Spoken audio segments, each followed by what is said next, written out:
जनवरी दिसंबर का महीना था और सर्दी की लहर में दिन ब दिन इजाफा होता जा रहा था।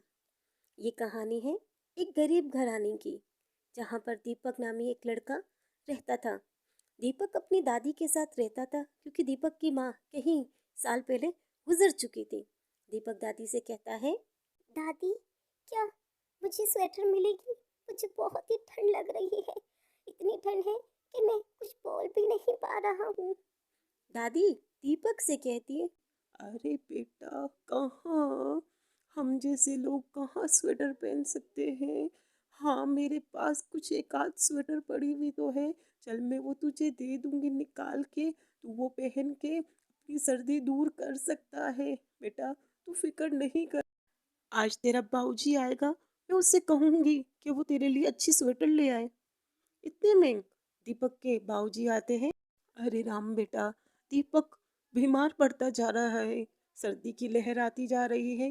तुझे मैंने पहले ही कहा था कि कोई स्वेटर वगैरह का इंतजाम कर ले। और देख, ये खिड़की जो खुली हुई है, यहाँ से बहुत ही ठंड आती है। इसकी मुरम्मत भी करवानी है। तू कुछ कर दे और कुछ पैसे कमा के लेके आ जा और थोड़ा बहुत घर के काम कर ले। इतने में जो रामू है वो अपनी माँ से कहता है, माँ जी, मैं पूरी कोशिश करूंगा। और मैंने आज सेठ जी से कहा है कि वो मुझे पगार जो है वो एडवांस में दे दे, ताकि मैं अपने घर की थोड़ी बहुत मुरम्मत कर सकूं और दीपक के लिए एक अच्छी सी स्वेटर भी खरीद सकूं। मुझे पता है माँ, सर्दी बहुत है और दीपक सर्दी बर्दाश्त नहीं कर पा रहा है। इतने में दीपक की जो दादी है वो रामू से कहती है, अरे बेटा, हम गरीबों का यही तो हाल है कि भगवान ने भी सिर्फ और सिर्फ हम गरीबों के लिए ही सारे सारी सारी सारी चीजें लिख के रख दी हैं। अब हम क्या करें? हे भगवान, तू ही कुछ कर और हमारे लिए कोई आसानी कर। इतने में जो रामू है वो अपने काम के लिए निकल जाता है ताकि कुछ कमा के ला के अपने घर की थोड़ी बहुत मुरम्मत भी कर ले और दीपक के लिए एक अच्छी सी शर्ट भी खरीद के ले आए।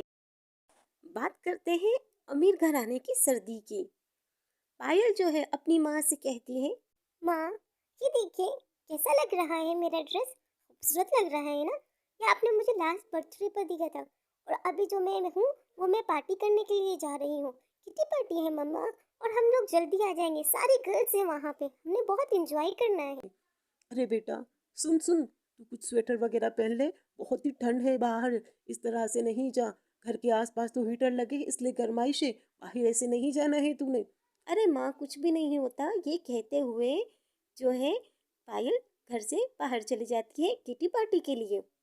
इतने में जो है रामू अपने सेठ जी के पास आता है और कहता है, सेठ जी, क्या आप मुझे कुछ थोड़े बहुत पैसे दे सकते हैं एडवांस में? मैंने बात की थी ना कि मुझे एडवांस में पगार चाहिए। मुझे अपने बेटे के लिए स्वेटर चाहिए। बहुत ठंड है और वो बर्दाश्त नहीं कर पा रहा। इतने में सेठ जी कहता है, अरे, तुम जैसे गरीब भी जो है ना, बस उनका काम ही यही है कि हर वक्त बस पैसे मांगते रहे। काम वाम तो तुमने कुछ करना नहीं है। और तुम सुबह इतनी लेट क्यों आए थे? मैंने तुम्हें कहा था ना कि जब तक तुम सही काम नहीं करोगे, पैसे वैसे तुम्हें बिल्कुल भी नहीं मिलने वाला। भूल जाओ पैसे को। इतने में रामू कहता है, अरे सेठ जी, कुछ तो रहम कीजिए। मेरा एक छोटा सा बेटा है और वो सर्दी से लड़झड़ा रहा है। उसे स्वेटर देना बहुत जरूरी है। और मेरे घर की खिड़की खुली रहती है, मुझे उसे भी बंद करना है। मेहरबानी करें, मुझ पे दया करें। इतने में जो है दीपक अपनी दादी के पास आता है और धीरे धीरे से दादी से कहता है, दादी, कुछ खाने को बना दो। अरे, कितना टाइम हो गया है, कुछ अच्छा खाने ही नहीं है। दादी, ठंड बहुत है और मेरा दिल कर रहा है कुछ अच्छे से खाने को। कुछ ऐसा बना दो कि जिससे मेरी ठंड भी दूर हो और मुझे खाने में मज़ा भी आ जाए। दादी, आप नहीं बनाओगे तो मैं किसको कहूँगा? जल्दी से बना देना कुछ। दीपक की दादी दीपक से कहती है, अरे बेटा, अच्छे अच्छे खाने हम गरीबों के नसीब में कहाँ हैं? ये तो भगवान ने हमारे नसीब में सिर्फ यही एक कठिन दिन रखे हुए हैं। हम क्या करें? हम तुम्हारे लिए क्या बनाएं? हमें तो कुछ समझ में भी नहीं आ रहा है। दीपक जो है अपनी दादी से कहता है, दादी, कुछ भी बना दो जिससे मेरी ठंड भी दूर हो जाए और मेरी जुबान का जायका भी चेंज हो जाए। काफ़ी अर्सा हो गया दादी, कुछ भी नहीं ऐसा खाया। दादी कुछ अच्छे से पकोड़े बना दो, कुछ समोसे और लड्डू बना दो। मेरा बहुत दिल कर रहा है खाने को। अगर आप ऐसा करती हैं तो मैं बहुत खुश हो जाऊंगा और इससे हो सकता है मेरी सर्दी भी दूर हो जाए। आप कुछ करें ना जल्दी से। आज बाबूजी से कह दें, वो ले आएंगे कुछ ना कुछ। इतने में जो है वो पायल अपनी माँ से कहती है, अरे माँ, कुछ तो अच्छा अच्छा खाना बना दीजिए ना। पता है मुझे बहुत ही दिल कर रहा है कुछ पकोड़े समोसे और कुछ अच्छा खाने को। आप मेरे लिए कॉफ़ी भी बना दीजिएगा क्योंकि सर्दी बहुत है और आपको तो पता है ना कि मुझसे सर्दी इतनी बर्दाश्त नहीं होती।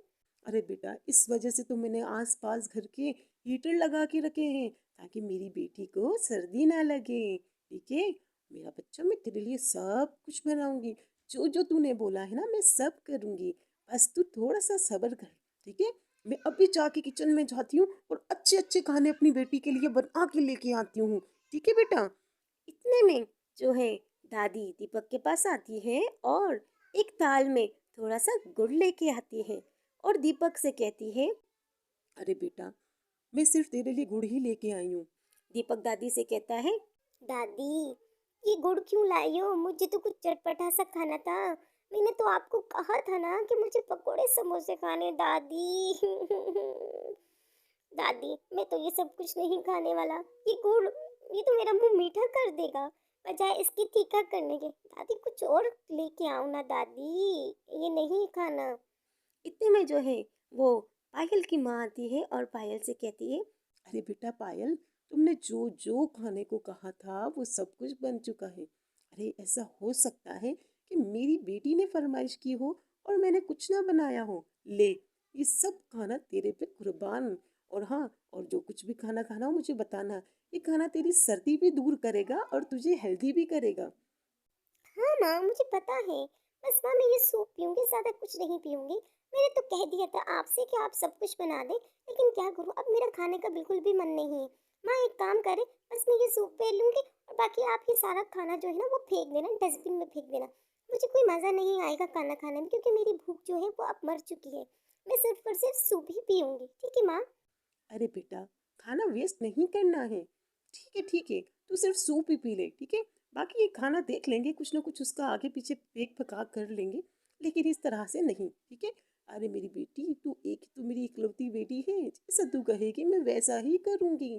ठीक है ठीक है, तू जा, तू ये बस सूप पी ले और जाके कंबल में घुस जा, आराम से रजाई में घुस, तुझे सर्दी। इसे कहते हैं एक तरफ गरीब की सर्दी और एक तरफ अमीर की सर्दी।